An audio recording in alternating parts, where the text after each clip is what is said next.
Menjadi salah satu series flagship Samsung, seharusnya segala aspek terlebih kamera Galaxy Z Fold sudah tidak perlu diragukan lagi. Meskipun kamera utama belakangnya tuh terbilang kecil di 50 megapiksel dan nggak seperti saudara-saudaranya yang lain yang punya resolusi besar 108 megapiksel, tapi kameranya udah bisa disejajarkan loh teman-teman. Selama 3 hari, saya berkesempatan untuk nyobain Samsung Galaxy Z Fold 4 ini. Sebagai seorang pengguna cewek kebanyakan, spesifikasi HP yang pertama kali bakalan dites pasti kameranya. Kalau udah juara ya udah ambil aja, sisanya bonus. Tapi di Samsung Galaxy Z Fold 4 ini, selain kameranya yang udah oke banget saat bikin story IG ataupun TikTokan, bonusannya tuh banyak banget. Nih, kayak gini nih contohnya. Langsung aja kita bahas bersama saya Syifa, bahas review kamera Galaxy Z Fold 4.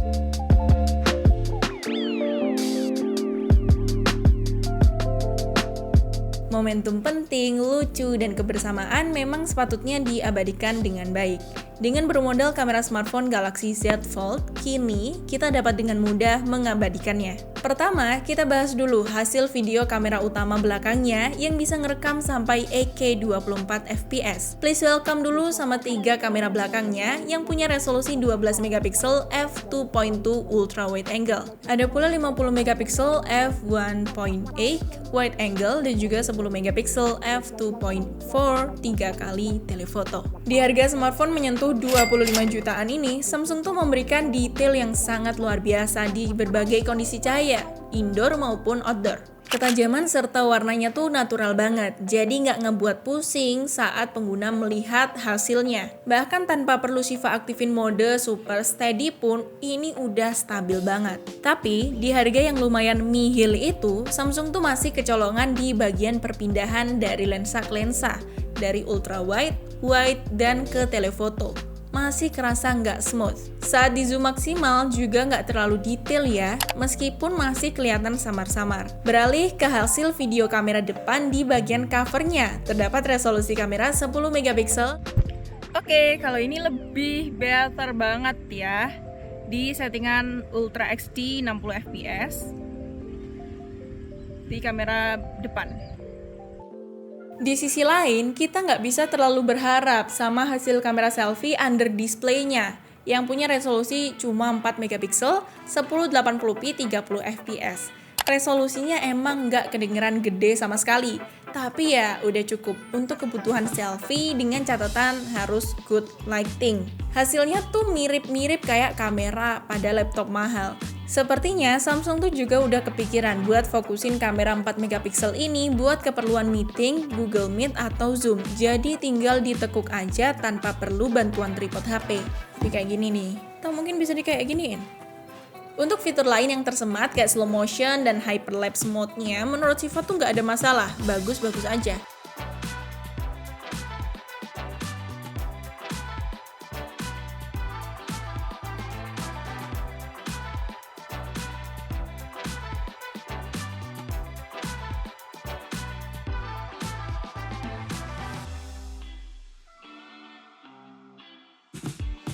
Sekarang kita coba tes kamera di situasi minim cahaya. Berkat chipset Snapdragon 8 Plus Gen 1 serta penstabilan gambar elektronik atau OIS dan Super Night Solution-nya dapat menghasilkan sebuah video yang minim noise meski direkam pada malam hari. Tapi ya, dengan catatan, smartphone ini tuh harus dipegang dengan sangat kuat atau bisa menggunakan tripod biar nggak shaking. Karena kamera ini tuh butuh waktu sedikit lebih lama untuk mengambil cahaya ketika di malam hari atau ketika kurang cahaya. Halo, hari ini aku lagi di Kayu Tangan Malang. Gila, dari video depannya tuh mulus banget. Bener-bener semulus itu. Warna-warna di belakangnya juga kelihatan bagus ya, soft tapi tajam.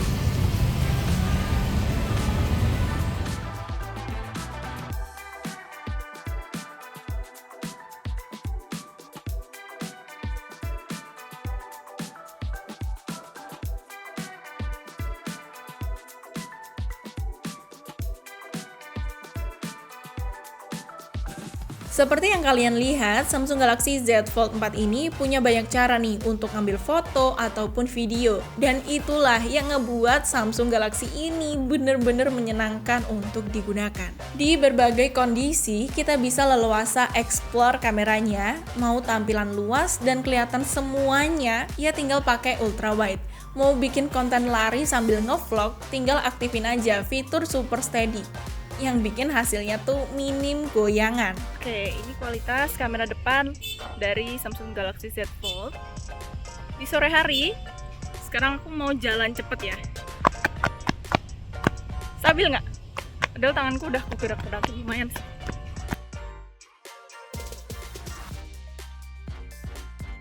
Dari sekian panjang pembahasan, kalau menurutku siapapun orang yang kurang bisa fotografi, jika dia pakai Samsung Galaxy Z Fold 4 ini, nggak perlu neko-neko, nggak perlu aneh-aneh, tinggal jepret-jepret aja. Udah, hasilnya tuh bakalan oke banget, bagus.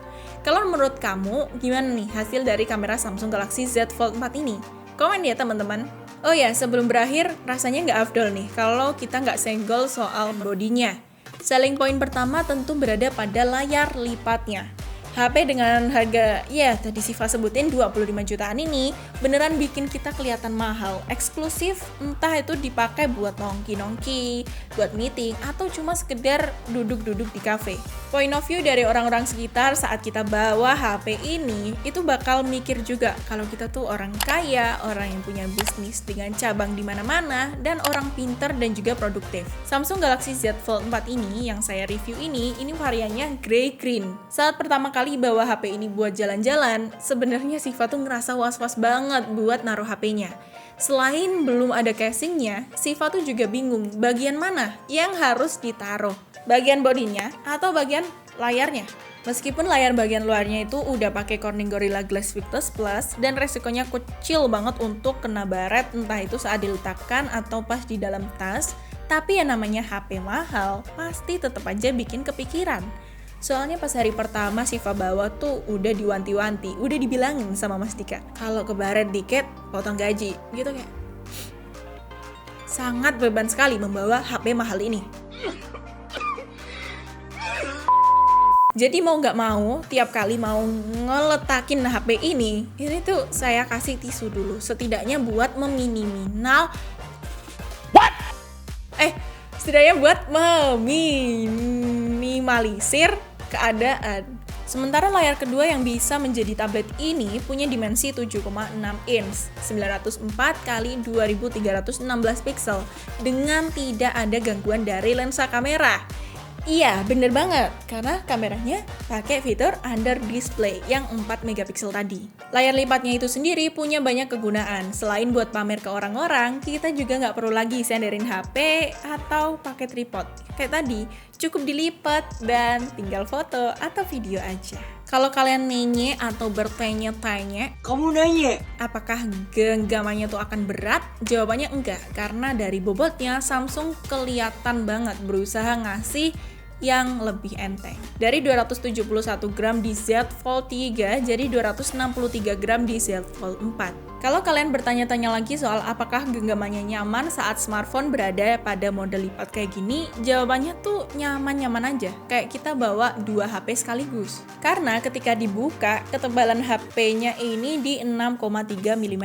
Jadi saat dilipat tuh nggak terlalu mengganggu. Tapi sekali lagi, genggaman ternyaman itu cuma menggenggam tanganmu aja. Bohong, yang bener.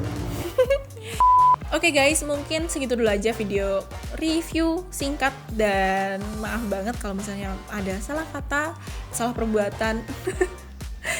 Dan jangan lupa untuk like, comment, share, dan subscribe channel DKID. Akhir kata saya Siva pamit. Dadah! Thanks you for watching!